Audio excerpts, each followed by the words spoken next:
Marami rin mga commercials na darating o projects kay Maris Lacal at Anthony Jennings. Tiger at horse, very good combination sila. Maganda silang mag-partner, love team man or real love life man. Ox and dog this year, magandang combination nila sa isa't isa.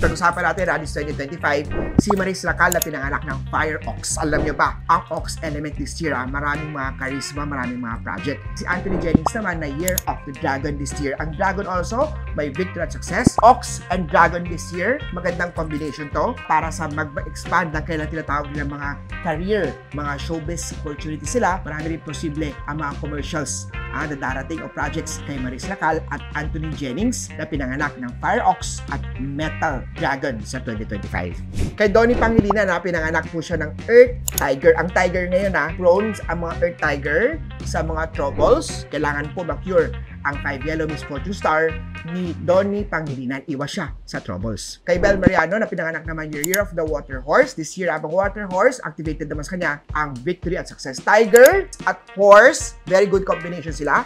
Maganda silang mag-partner, love team man or real love life man. Maganda mag-tandem sila o magkasama sila sa trabaho man o sa relasyon man. Tiger at horse is mag-allies. Kay Catherine Bernardo, na pinanganak ng Fire Rat this year, ang rat dapat maging maingat siya sa scam, cheating, and betrayal. The fire element is money, so posible ang scam, betrayal sa kanya na may kinalaman pa rin sa influential na kaibigan na posible siyang maloko sa pera. RB Fortesa na Year of the Fire Ox this year is the allies ng 2025 Year of the Wooden Snake. At ang fire element is the one of the influential or power element this year. Magiging maganda ang showbiz career niya this 2025. Para kay David Licauco naman na Year of the Wooden Dog this year, ang dog, recovery year na. Last year, maraming headache, stress ang mga dog. This year, dahil tapos na ang clash niya sa Dragon, this year, maraming pera. Pero ang Year of the Wooden Dog ngayon, babantay lang niya ang anger, misunderstanding. Year of the Wooden Dog, kay David Licauco. Kay Barbie Fortesa naman na Year of the Fire Ox. Ox and dog this year, magandang combination nila sa isa't isa this year dahil both of them ay may maayos naman na tinatawag nating mga stars. Kailangan lang bantayan ng Ox ang trouble, iwasan ang trouble para marami opportunity sa Ox. Kaya dog naman, dapat bantayan niya ang anger, mga misunderstanding, especially mga lawsuit, mga kaso. Yan po ang combination ng star ng Ox at ng dog sa Year of the Wooden Snake this year.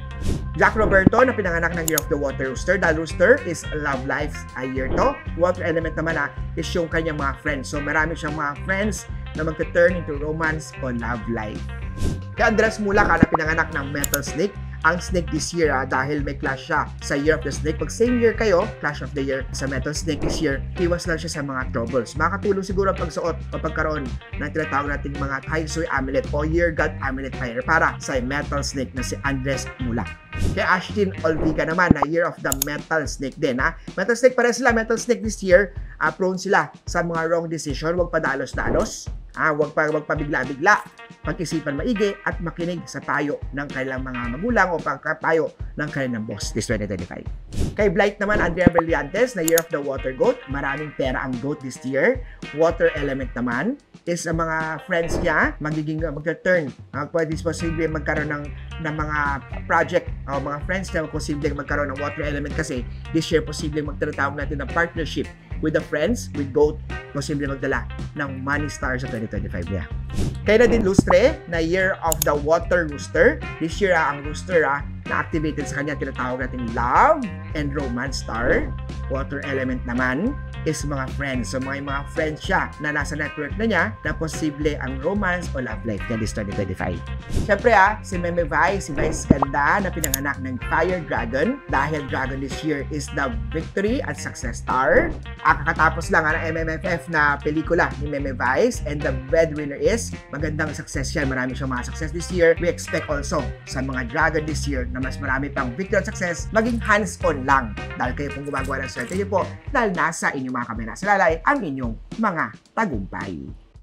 Celebrity natin this year, marami pa rin po ang mga vloggers pa rin po ang mamamayang pag this 2025 natin. Yung mga celebrity natin, ang pelikula Pilipino pa rin po, mas malaki pa rin ang chance na mas umangat lalo. So, kailangan lang natin na natangkilikin at suportahan ang pelikulang Pilipino also. Sa mga producers naman, sa mga advertisers, sana ang advice ko lang naman po sa inyo is please encourage to get mga locals na celebrities natin instead of getting mga foreigners o foreign na mga celebrities. Kagaya mga nakita natin dyan, mga endorsers, mga billboards, mga advertisement. Instead na mga ibang lahi ang kunin natin, sana po consider nyo po na kunin natin ang mga local talents natin para mas maganda ang opportunities natin. Nakikita ko kasi dami natin nakita mga billboards, mga ads na malalaking mga artista, celebrities sa iba't ibang bansa pa. Bakit naman? Sana po makuha nila. Tulungan din natin ang industriya ng Pilipinas, ang local celebrities natin. Yan po ang advice ni Master Hans Kua para sa mga lalaking mga producers, malalaking mga companies na instead of getting mga celebrities foreigners, please consider getting Philippines, mga talents natin para maging okay ang Pilipinas.